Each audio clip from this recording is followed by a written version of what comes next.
Henry Cavill.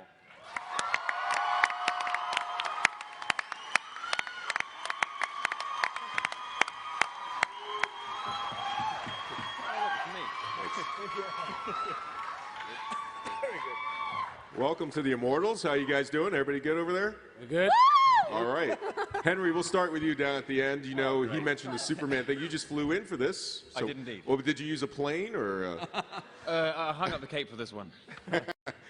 You know, there's so many projects out there these days that create fantastic worlds. You know, images take us to other dimensions, other times. Tell us about this one. What was it about this project and the vision of it that you found most appealing? Well, I've always been into the world of ancient Greece and certainly the fantasy aspect thrown into this one as well. Tarsem was the one true element that got me attracted and passionate about the script, though.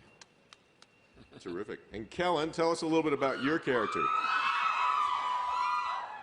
He's the god of wetness and moisture. I play Poseidon, and I love my character. I'm a fish. I love to swim myself, and it's kind of the fun uncle to Zeus here. He's the salty one, is that right? The salty one. Fantastic. And Luke, Zeus, I mean, that's a tall order to fill. You know, we talked a little bit already about gods being young.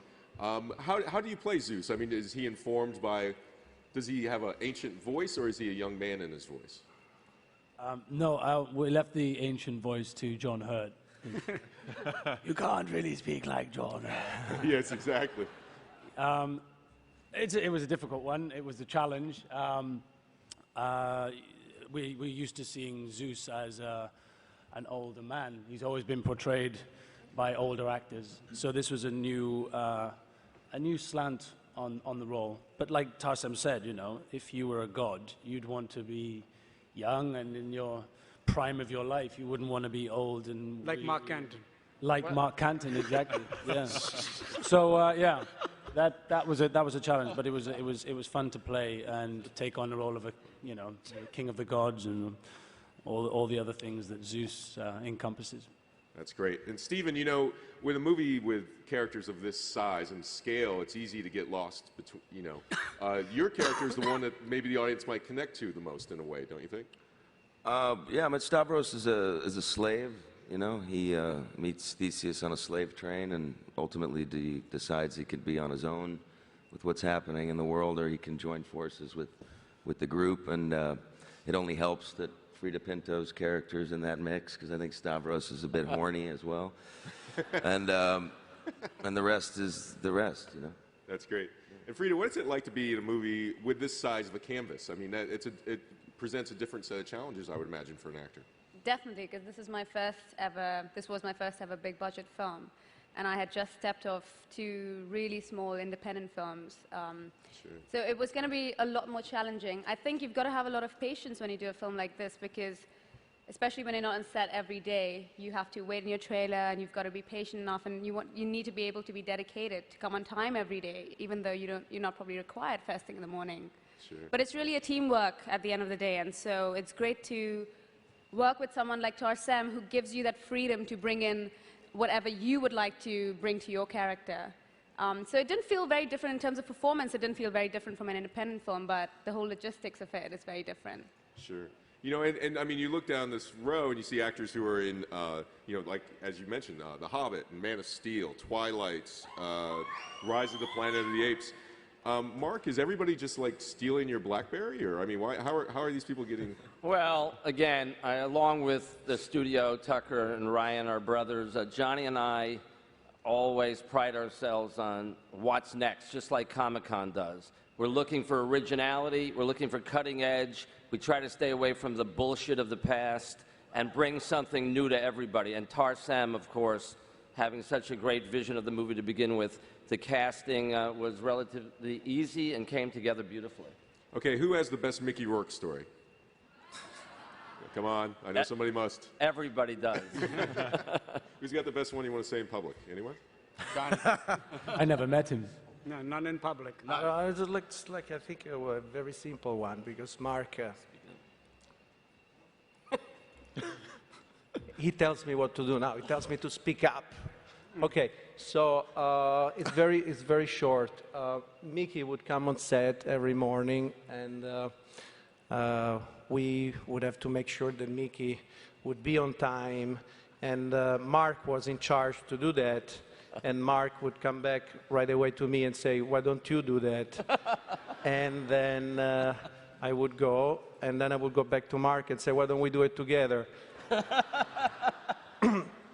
And then Mickey would come and would say good morning to Mark and call him producer number 2. And Mark would be a little bit upset, and I was very happy. So that's my little story. Steven Dorff was happy too. Fair enough. Hey, so Henry, I'll ask you another question. These people are going to lose their mind. It's fantastic. Is everybody happy to see Henry? You haven't, this is your first Comic-Con, is that right? It is, yes. How's it going so far? Great so far. When you look for the voice of a character, a character like yours, where do you start? I mean, it's for a modern audience, but I mean, this is a story from the past. How do you find the voice of your character? That's a tricky thing because you don't want to make it sound too stuffy and oldie-worldy, as you say, but at the same time stay loyal to the age of a character like Theseus. So it's a tricky one. You just got to find a fine balance and play it out as you go along, really. Just try not to be too English about it, and try not to be too American either. Fantastic. Tarsem, tell us about sort of the genesis of this project and the beginning of your involvement with it. I think when they told me the movie about gods in Greek times, I just thought I wanted to address the idea of gods. And my mom had said something to me about a year and a half ago that kind of started this whole thing for me, which was, I mean, I've been an atheist since I've been like 9 years old, and she's very religious. And she turned around to me one day and said, I was just saying something equally blasphemous to her, and she turned around and said, "How do you think you're as successful as you are if it wasn't for my praying?" And I thought, you know what? I want to make a movie where a guy like me dies and he goes up there and there's God and he goes like, "You schmuck, I've been wanting to give you crap, but because of this woman's praying, I gave you all your success." So it started from there, the idea that if there are gods, why don't they interfere? Why is there all the misery in the world? And the idea was how to solve it. Do you go with free will? Do you go with a whole bunch of issues that I thought if I could put those into the script, I'd make it happen. I started with them in the script, and now they're a little bit there. So enough of my DNA is in there for me to feel it's my film. Nice. Fantastic. Well, I think you guys want to watch a little bit more. Maybe watch some of the, you guys want to see some more footage? Yeah. All right, this is the 2D footage. Yeah, we are going to show you some footage, just a piece of the fight scene at the end in 2D, and everyone enjoy yourselves. Get your popcorn ready. You guys do that. Well, yeah.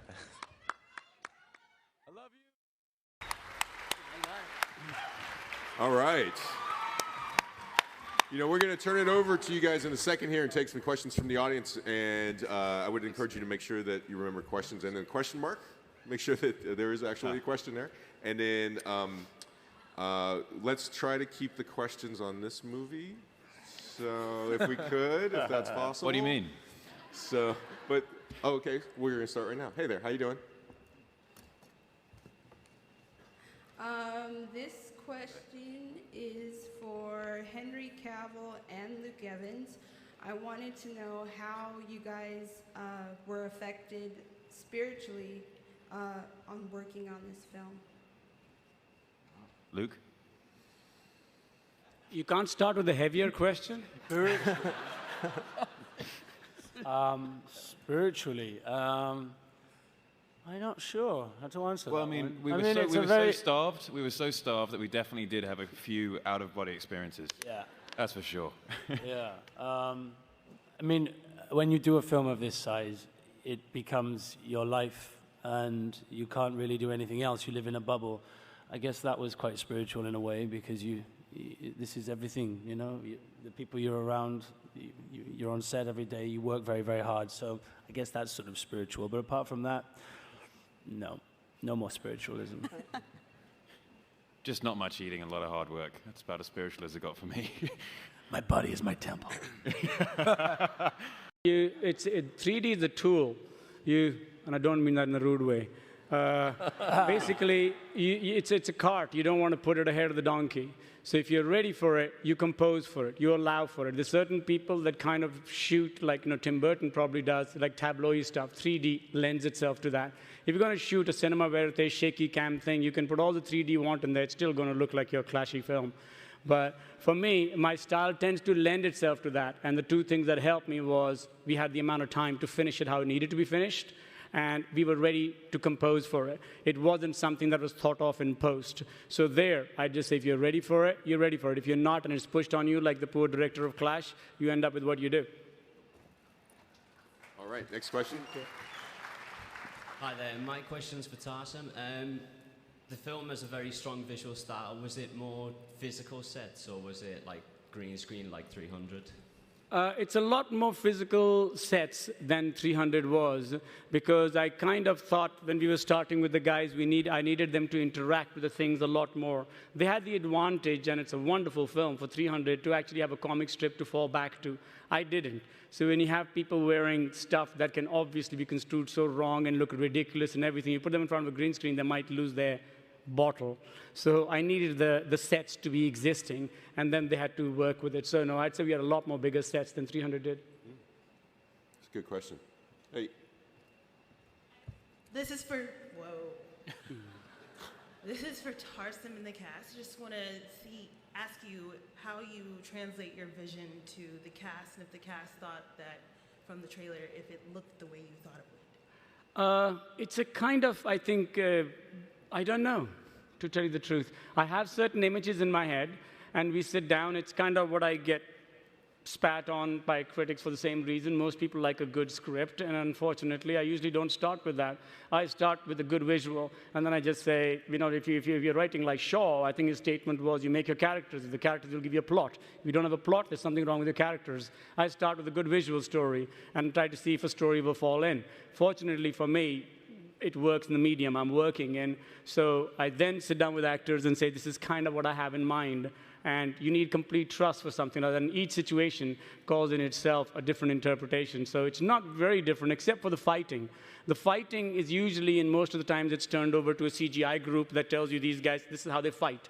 And you leave it from there. And for me, the fighting that I did was, we shot that 3 times. I shot it with real people to see if this was a real physical set, how would it interact. Then we took the guys out and then made them in the computer with the real guys. So that's why it looks as real as it does. So each thing has its own approach.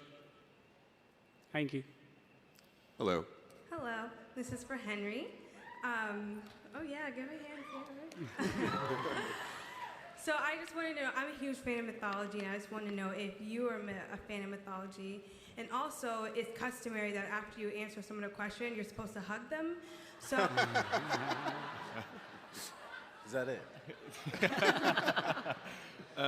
Yeah, I have been a fan of mythology. Certainly read a good bit when I was a boy. But as Tarsem was saying earlier, I want to try and keep away from too much of a mythology base for my character on this. And just, stuck to Tarsem's vision and listened to what he wanted me to do. Hello, guys. This question is for Henry Cavill. Is there anything about Frida Pinto that you can tell us that no one else knows? That's a little disturbing. No, there's not. Thank you. Good question, though. Okay, back to Earth. Hello. My question is for the whole cast. What was the hardest part while you were filming this movie? The most difficult thing, and I probably speak for all of us, maybe not Kellen, but it was staying in shape. It was really, really tough. Kellen obviously is always in shape, but for the rest of us, it was a good bit of hard work, and the training beforehand and then maintaining that leanness throughout, I think, was probably the most difficult thing, because Tarsem otherwise made everything very easy for us. I bet you Frida has a different answer to that one. Well,